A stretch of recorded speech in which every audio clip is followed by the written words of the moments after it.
नमस्कार श्रोते हो, दीपक रेगे कथाकथन चॅनलवर तुम्हा सगळ्यांचं मनापासून स्वागत. श्रोते हो, आज तुम्ही ऐकणार आहात डॉक्टर अनघा केसकर यांच्या नातं या कथासंग्रहातली कथा माणूस. 7 सप्टेंबर 2003.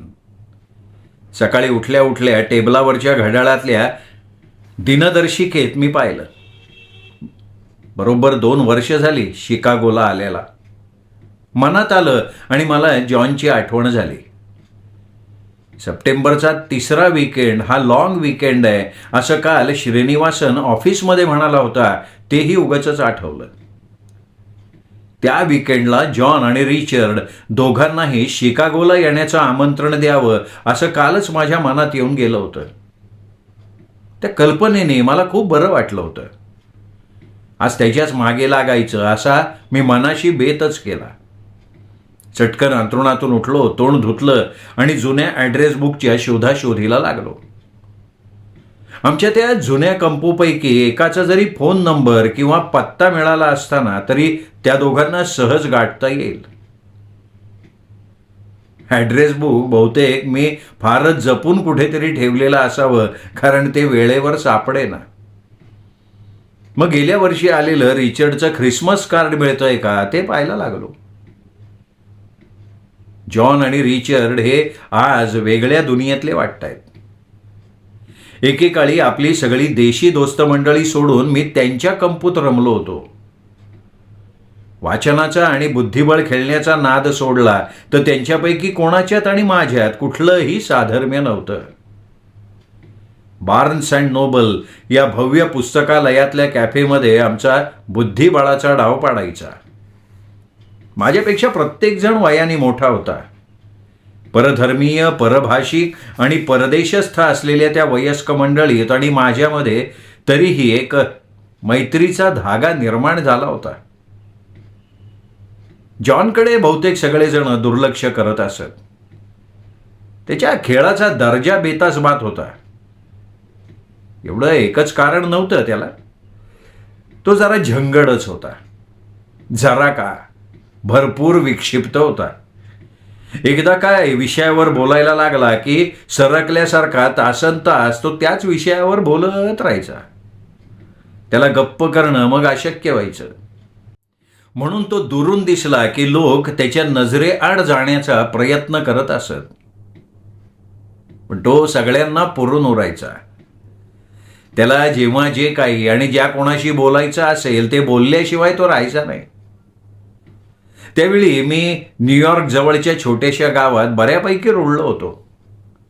सॉफ्टवेअर क्षेत्रातला कन्सल्टंट म्हणून भारतामधून गठ्ठ्याने आलेल्या इंजिनियरांपैकी मी एक होतो.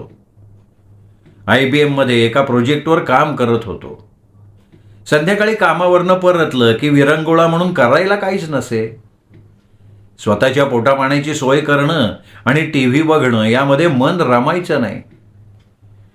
भारतातल्या प्रमाणे मित्रांची टोळकी जमून सिनेमा, नाटकं, ट्रेकिंग वगैरे करायला अनुकूल वातावरण नव्हतं. थंडीचे दिवस सुरू होईपर्यंत टेनिस, गोल्फ वगैरे खेळायला क्लबमध्ये जात होतो. पण हिमवर्षाव सुरू झाल्यावर ते बंद झालं होतं. ज्या भारतीय मुलामुलींशी माझी गट्टी जमली होती त्यातले बरेचसे लोक प्रोजेक्ट संपून दुसरीकडे गेले होते. दिवस छोटा, फिकट राखाडी रंगाचा उदास आकाश, निष्पर्ण झाडं आणि शरीर गोठेल इतकी थंड हवा. त्यामुळे उदासपणाचं मळब मनावर दाटून यायचं. एक विचित्र एकटेपण, तुटलेपण जाणवायचं. ज्या उन्हाळ्याला आणि गर्दी गोंगाटाला भारतात असताना मी शिव्या घालत असे त्या दोन्हीचा आता चक्क विरह जाणवायचा. मला आठवतंय, अमितनी आणि श्रीनिवासननं मला प्रथम बार्न्स अँड नोबलमध्ये पुस्तकं वाचायला नेलं होतं. त्या भव्य आलिशान पुस्तकालयात नाना विषयांवरच्या पुस्तकांचा प्रचंड साठा कुणालाही वाचण्यासाठी खुला असतो हे त्या दिवशी मला कळलं. त्या दिवसापासनं मी दररोज तिथे जायला लागलो. एक दिवस कॅफेमध्ये कॉफी घ्यायला गेलो तर एका टेबलवर बुद्धिबळाचा पट मांडून 3-4 प्रौढ लोक टोळकं करून बसलेले दिसले. कितीतरी दिवसात मला बुद्धिबळ खेळायला मिळालं नव्हतं. माझी पावलं आपसूक त्या टेबलकडे वळली. 70 ओलांडलेले 2 गौरवर्णीय म्हातारे आणि एक 40च्या आसपासचा बुटका टक्कल पडलेला गोरा माणूस खुर्च्यांवर बसले होते. त्यांच्या टेबला शेजारी प्रचंड देहाचा, एका डोळ्यानं अधू असलेला गोरा माणूस उभा राहून काहीतरी बोलत होता. ते तिघेजण त्याच्याकडे पूर्ण दुर्लक्ष करून पटाकडे बघत होते. मी त्यांच्या टेबलाशी रेंगाळत खेळ पाहायला लागलो. टेबलावर स्टॉपवॉच होतं.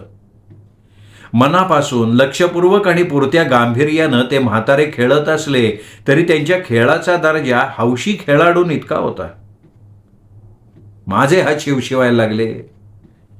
त्यांचा डाव संपल्यावर मी आपणहून माझा परिचय त्यांना करून दिला आणि खेळायची इच्छा प्रदर्शित केली. त्यांनी अगदी मनापासून माझं स्वागत केलं. माझ्या खेळावरही ते खुश झाले.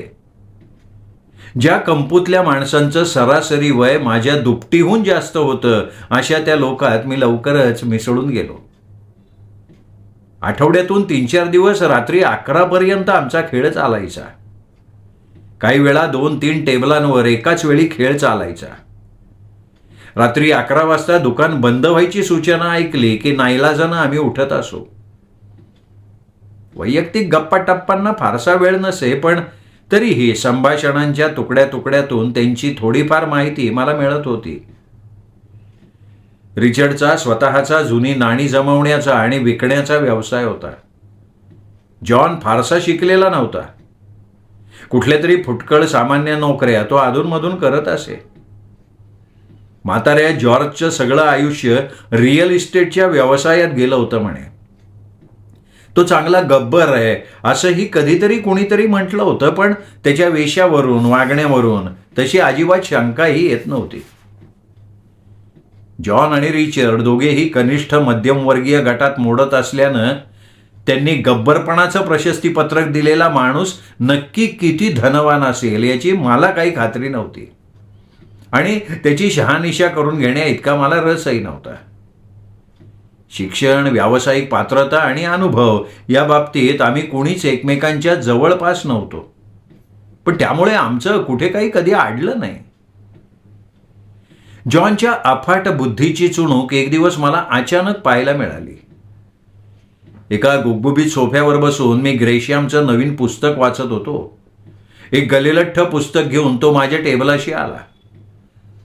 तू इंजिनियर आहेस, कॉम्प्युटर क्षेत्रात IBM मध्ये नोकरी करतोस, तुला नक्की माझं शंका निरसन करता येईल असं म्हणून त्याने हातातलं गणिताचं पुस्तक उघडलं आणि शंका विचारायला सुरुवात केली. हा माणूस हे पुस्तक कशासाठी वाचतोय हेच मला कळेना. एरवी अर्धवट वाटणारा जॉन खूप गंभीरपणे त्या गणिती प्रश्नांच्या उकलीचा विचार करत होता. त्याची विचारशक्ती सुसंगतपणे काम करत होती. त्या समजेल अशा पद्धतीनं मला सांगता येतील तशी मी त्याच्या प्रश्नांना उत्तर द्यायचा प्रयत्न केला. आमची गणिताबाबतची चर्चा संपल्यावर जॉन मला आपणहून सांगायला लागला, मी हे पुस्तक वाचतोय म्हणून तुला आश्चर्य वाटत असेल ना, पण तुला सांगू का, मी माझ्या मेंदूच्या एकाच भागाची नीट वाढ झालीये, दुसरा भाग नीट सुधारलाच नाहीये असं डॉक्टर म्हणतात. स्वतःच्या बौद्धिक क्षमतेविषयी जॉनने निर्ममपणे दिलेलं मत ऐकून मला काय प्रतिक्रिया द्यावी ते कळेना. मी सगळंच हसण्यावारी नेण्याचा प्रयत्न केला. अरे काहीतरीच काय बोलतोयस असे गुळमुळीत उद्गार काढले आणि पुढे सरकण्याचा अयशस्वी प्रयत्न केला. पण जॉन जराही न कचरता न शरमता मजेत बोलत राहिला. लहानपणी माझ्या आईवडिलांनी मला मतिमंद मुलांच्या शाळेत घातलं होतं. त्यांना आणि डॉक्टरांनाही असं वाटलं होतं की मी मंद बुद्धीचा आहे. पण काही बाबतीत माझी बुद्धी चांगली चालते आणि काही बाबतीत चालतच नाही, कारण मेंदूतल्या दोन्ही भागांची वाढ बरोबर झालेली नाही ना. त्यानंतर कितीतरी वेळ घोळवून त्यांनी मला ते सगळं ऐकवलं आणि सरकल्याप्रमाणे नाही ते विषय काढून तो बोलत राहिला. त्या दिवसापासून मला जॉनविषयी थोडी अनुकंपा, थोडा आदर आणि बरीचशी धास्ती वाटायला लागली. कारण कधी त्याला कसल्या शंका येतील आणि कधी तो कुठल्या विषयावर घसरेल याचा नेम नसायचा. त्याची पिन कुठल्या तरी रेकॉर्डवर एकदा का अडकली की पुढे सरकायचीच नाही कधी कधी. मात्र या सगळ्या काळात आम्ही कोणीच कधीच एकमेकांच्या घरी गेलो नाही. अमेरिकन लोकांची ती वागण्याची पद्धतच आहे आणि त्यामुळे मला ते खटकलंही नाही. 2000 साल नुकतंच संपलं होतं. Y2K मध्ये भरभराटीला आलेल्या IT क्षेत्राच्या पडझडीला सुरुवात झाली होती. पण मला आजवर त्याची झळ लागली नव्हती. एका शुक्रवारी अचानकच ध्यानीमनी कल्पना नसताना IBM मधला माझा प्रोजेक्ट माझ्यापुरता संपलाय असं कंपनीच्या अधिकाऱ्याने मला बोलवून सांगितलं. आपलं इथलं अन्नोदक संपलं. आता इथून आपल्याला हालायला हवं ही जाणीव मला झाली. संगणक क्षेत्रात प्रचंड उलथापालथ होण्याचे ते दिवस होते. अनेक कंपन्या मोडीत निघाल्या होत्या. अनेकांचे प्रोजेक्ट्स असेच एकाएकी बंद पडून त्यांच्या नोकऱ्या जात होत्या. नव्या प्रोजेक्टच्या प्रतीक्षेत हवालदिलपणे मंडळी थांबून राहिली होती. मला या वास्तवाची गेले काही महिने जाणीव झाली होती. मात्र आपणही आज ना उद्या या जात्यात भरडले जाणार आहोत, सुपातच राहणार नाही आहोत हा विचार काही डोक्यात आलेला नव्हता. कायम सुपात बसून आपण जातातल्या दाण्यांची मनापासून कीव करत राहणार अशी माझी एक वेडगळ समजूत होती. त्या समजुतीला जबरदस्त धक्का बसला होता. ज्या कन्सल्टिंग कंपनीतर्फे मी IBM मध्ये काम करत होतो ती किती काळ मला फुकट पोसेल? मला पुढचा प्रोजेक्ट मिळेल का? मिळालाच तर केव्हा मिळेल? आणि तोपर्यंत करायचं काय? अशा प्रश्नांच्या गुंत्यात मी गुरफटून गेलो. आपलं सगळं काही आलबेल आहे अशी जी माझ्या भाबड्या मनाची समजूत होती तिचा फसवेपणा मला त्या दिवशी प्रकर्षाने जाणवला. अजूनही सुपातच असलेल्या आजूबाजूच्या समव्यावसायिकांनी, मित्रांनी धीर द्यायचा प्रयत्न केला तरी राजा रात्र वैऱ्याची सावध रहा असे इशारे देण्याचा हे सपाटा लावला. अर्थात सावध राहायचं म्हणजे नेमकं काय करायचं हे कोणालाही कळत नव्हतं. कोणाकोणाच्या नोकऱ्या गेल्या, कशा पटकन गेल्या, कोणत्या कंपनीनं भारतात परत पाठवलं याविषयीच्या चर्चाही आता वेगळंच भय दाखवायला लागल्या. दुसरा प्रोजेक्ट मी मिळवीनच असा सकारात्मक दृष्टिकोन ठेवून मी आत्मविश्वास वाढवायची शिकस्त करत असलो तरी तात्कालीन व्यावसायिक स्थिती बघून आत्मविश्वासाचा थरकाप होत होता. आता पूर्ण ताकदीने जॉब हंटिंग करायचं म्हणजे संगणक हवा. इतके दिवस कंपनीत संगणक आणि इंटरनेट सुविधा असल्यानं मी घरी PC घेतलाच नव्हता. लॅपटॉपचा जमाना यायचा होता. बरेचशा मित्रांकडेही हीच स्थिती होती. त्यामुळे संगणका वाचून हात मोडल्यासारखं झालं. शिवाय पुण्याप्रमाणे इथे जागोजागी सायबर कॅफे नसल्यामुळे परिस्थितीची बिकटता वाढली. मॉलमध्ये कुठे कुठे संगणक सोयी असतात आणि तिथे घोळके करून लोक संगणकापुढे उभे असतात हे मी पूर्वी पाहिलं होतं. त्यावेळी मनातल्या अहंगंडाच्या भावनेतून त्यांची कीव केली होती. त्यांच्यातला एक होऊन क्यू लावून प्रतीक्षेत थांबायला लागणं म्हणजे आपली अवनती आहे असं कितीही वाटलं तरी त्याखेरीज आत्ता पर्याय नव्हता. एखादी गोष्ट जेव्हा आपल्यापाशी असते त्यावेळी तिचं असणं आपण गृहीतच धरतो. अद्ययावत मेकचे संगणक कायम आपल्या हातांच्या बोटांशी असणार हे माझं वेडगळ गृहीत होतं. त्यामुळे प्रतीक्षा रांगेत थांबून जुनाट मॉडेलच्या हळू चालणाऱ्या संगणकावर काम करताना निराशा दाटून यायला लागली. एकदा रांगेत थांबून मन खंबीर करण्याचा प्रयत्न करत असताना माझ्या खांद्यावर कोणीतरी हात ठेवला. मागे पाहिलं तर हातात कोकचा टीन घेऊन उभा असलेला जॉन दिसला. डोकंच सणकलं. आज त्याच्या कलानं बोलायला आणि त्याची निरर्थक पटर ऐकायला मला सवड नव्हती आणि मूड तर अजिबात नव्हता. त्याला सभ्यपणे लवकरात लवकर काटवायचं अशा इराद्यानं मी मिताक्षरी आणि तुटक संभाषण चालू केलं. समोरच्या माणसाचा मूड ओळखण्याची हातोटी जॉनकडे नाही आणि त्याला तशी गरजही कधी भासत नाही याची मला कल्पना होती. नेहमीच्या आघळपघळपणे त्याने विचारलं, अरे इथे या लाईनीत तू काय करतोय? माझ्या नव्या अपयशाची कडवट चव जॉनला सांगितल्यानं वाढणार नव्हती. माझ्या यशापयशाचं मूल्यमापनही तो करणार नाही याची खात्री असल्यानं मी त्याला माझी नोकरी गेल्याचं सांगितलं. नवी नोकरी शोधायची तर इंटरनेटवर काम करायला हवं, पण ते तर माझ्याकडे नाही, म्हणून मी इथे थांबलोय, मी भडाभडा सांगून टाकलं. अरे मग इथे कशाला येतोस? पब्लिक लायब्ररीत जा ना, तिथे मोफत इंटरनेट वापरता येतं. सार्वजनिक वाचनालय कुठं आहे हे मला माहिती नव्हतं. ते सांगायचं काम जॉननीच केलं. अरे माझ्या घराच्या बाजूला पब्लिक लायब्ररी आहे, मी तुला उद्या तिथे घेऊन जातो. माझ्या खांद्यावर थोडा दाब देत तो म्हणाला. आम्ही त्याच्या त्या जुन्या पाण्या गाडीतून बार्न्स अँड नोबलवर आमच्या बुद्धिबळाच्या अड्ड्यावर निघालो.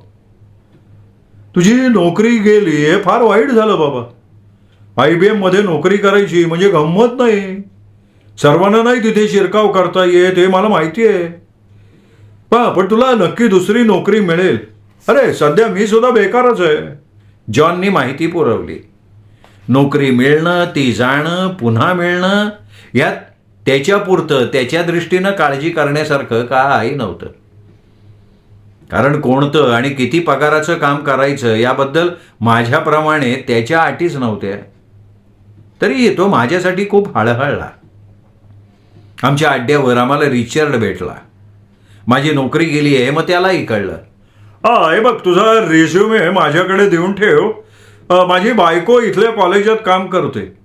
ती काही फारशी शिकलेली नाहीये, तिचा हुद्दा सुद्धा फार मोठा नाहीये, पण तिच्याबद्दल तिच्या कामाबद्दल सगळ्यांना विश्वास वाटतो. तिच्या शब्दाला किंमत आहे तिथे. सध्या तिथे एक व्हेकन्सी आहे. बघ अर्ज कर, नक्की काम मिळेल. महिन्याला 1,500 मिळतील. खूप नाही आहेत पण ठीक आहे ना. माझा मासिक पगार $5,000 जास्त होता. मी एक प्रोफेशनल कन्सल्टंट होतो. कोणतीही नोकरी मला चालणार नव्हती, तशी ती मला करताही आली नसती. त्यात कायदेशीर अडचणी असतात, व्हिसा कॅन्सल व्हायची भीती असते. यातलं काहीच रिचर्डला किंवा जॉनला मी सांगू शकलो नाही, कारण त्यांना ते कळलं नसतं आणि कदाचित त्यांना दुखावल्यासारखंही झालं असतं. त्यांच्या परीने ते मला मदत करू पाहत होते. आतल्या आत मी हेलावलो होतो, त्यामुळे मला बोलताही येत नव्हतं. मी काहीच बोलत नाही म्हटल्यावर रिचर्ड म्हणाला, नाहीतर माझ्या व्यवसायात येतोस का? अगदी काही वाईट नाहीये. या व्यवसायात रिसेशन वगैरे भानगड नसते. सगळीकडे ले ऑफ चाललेत, सगळीकडे बोंबाबोंब सुरू आहे, पण मला त्याची झळ लागली आहे का? अरे वर्षाला $20,000-22,000 मिळतात, काय वाईट आहे? त्यांनी मला मनापासनं विचारलं. छानच आहे रे, बघतो मी, विचार करतो. मी माझा रिझ्युमे 2-4 दिवसात देतो, थँक्स. पण फार वेळ लावू नको बरं का. अशी एक मित्रत्वाची सूचना देऊन रिचर्ड गेला. दुसऱ्या दिवशी जॉन सकाळी माझ्या घरी आला. मी माझ्या गाडीतून त्याच्या गाडीच्या मागे निघालो. लायब्ररीत तो मला घेऊन गेला. तिथल्या व्यवस्थापक बाईंशी माझी ओळख करून दिली. प्रत्येक व्यक्तीला एका वेळी फक्त अर्धा तास ओळीनं संगणक वापरता येईल आणि इतरांचा नंबर नसेल तर दिवसातून जास्तीत जास्त 2 तास संगणक वापरता येईल असा लायब्ररीचा नियम त्या बाईंनी मला सांगितला. तो ऐकून माझ्या अगतिकतेची मला नव्याने जाणीव झाली. मात्र मला आता 2 तास संगणक वापरायला मिळणार याचा जॉनला खूप आनंद झाला.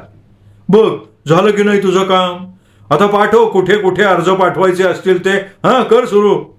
तोंड भरून हसत त्यांनी मला सांगितलं. त्याचे रितसर आभार मानून त्याच्या गाडीपर्यंत त्याला सोडवायला मी गेलो. तो गाडीत बसला. मी लायब्ररीचा जिना चढायला लागलो, इतक्यात मागून जॉनची हाक ऐकू आली. मी मागे पाहिलं. आपला अस्ताव्यस्त देह सांभाळत जॉन माझ्या दिशेनं येत होता. मी थांबलो. जॉननी खिशात हात घालून एक चुरगळलेली जुनी $20ची नोट काढली. काही नाण्यांचा खुर्दा काढला आणि माझ्या हातात ती नोट आणि नाणी ठेवली. तो काय करतोय हे माझ्या ध्यानात नाही आलं. हे काय आहे मी विचारलं. नाही, अरे असू दे तुझ्यापाशी, ग्रोसरीसाठी तुला उपयोगी पडतील. मी अमेरिकन नागरिक असल्यामुळे मला बेकार भत्ता मिळतो सरकारकडून, पण तुला मात्र. त्याच्या बोलण्याचा अर्थ माझ्या लक्षात यायला बराच वेळ लागला. हातातोंडाशी गाठ असलेल्या लोकांचे प्रश्न किती निराळे असतात आपल्याहून, आणि त्यांची हृदयही निराळी असतात का? आवंडा गिळत त्याचा हात प्रेमानं दाबत मी म्हटलं, अरे सध्या तशी गरज नाहीये रे, मी एकटाच आहे ना, पण जरूर लागली तर नक्की तुला सांगेन. Anyway thanks a lot. माझ्या नम्र नकारानं जराही न दुखावता आता जॉन हसला. त्यांनी ते पैसे खिशात टाकले. कदाचित त्याच्याजवळची आठवड्याची ती शेवटची नोट असेल. मला माझा बँक बॅलन्स आठवला. हात हलवून डुलत डुलत गाडीकडे जाणाऱ्या त्याच्या पाठमोऱ्या धुसर आकृतीकडे बघत मी क्षणभर थांबलो. पुढे मला शिकागोत नोकरी मिळाली. अगदी माझ्या मनासारखी होती असं नाही, पण अगदी वाईटही नव्हती. मित्रमंडळींचा प्रेमळ निरोप घेऊन मी शिकागोला आलो आणि रुळलो. काल अचानकच जॉन, रिचर्ड दोघांची आठवण आली. फ्रिक्वेंट फ्लायर म्हणून स्वस्त डील मिळालं तर 2 तिकीटं बुक करून त्यांना ती पाठवायची असं मी ठरवलं. असं गिफ्ट आत्तापर्यंत त्यांना कोणी दिलं नसेल. तरीही त्यांची ही ट्रिप त्यांच्यापेक्षा मला वेगळा आणि सुंदर आनंद देऊन जाईल. अर्थात त्यासाठी त्यांचा फोन नंबर, पत्ता मिळणं आवश्यक आहे. त्यांना तेव्हा वेळ आहे याची खात्री करून घेणं भाग आहे. म्हणूनच मी पत्त्याची शोध मोहीम सुरू केलेली आहे. ते इकडे आले तर स्मृती व्याकुळपणे आम्ही ते जुने सोनेरी दिवस आठवू, बुद्धिबळाचे डाव खेळू. जुन्या मंडळींची ख्याली खुशाली विचारून झाल्यावर कदाचित मला त्यांचा सहवास कंटाळवाणा होईल सुद्धा. पण 2 वर्षांमध्ये माझ्यातली आणि त्यांच्यातली सामाजिक आर्थिक दरी पूर्वीपेक्षा वाढलेली असेल. वैचारिक साचलेपणात ते अडकले असल्यानं आमच्यात खूप काही बोलण्यासारखं नसणारच आहे. मला कल्पना आहे त्याची. पण त्यांना निर्भेळ आनंदाचे क्षण देण्याचा आनंद मात्र मी मनसोक्त उपभोगणार आहे. श्रोते हो, तुम्ही ऐकत होतात ही कथा डॉक्टर अनघा केसकर यांनी लिहिली होती आणि कथेचं नाव होतं माणूस. तुम्हाला ही कथा कशी वाटली? आपल्या कथानायकाचं माणूस पण तुम्हाला कसं वाटलं कमेंट करून जरूर कळवा.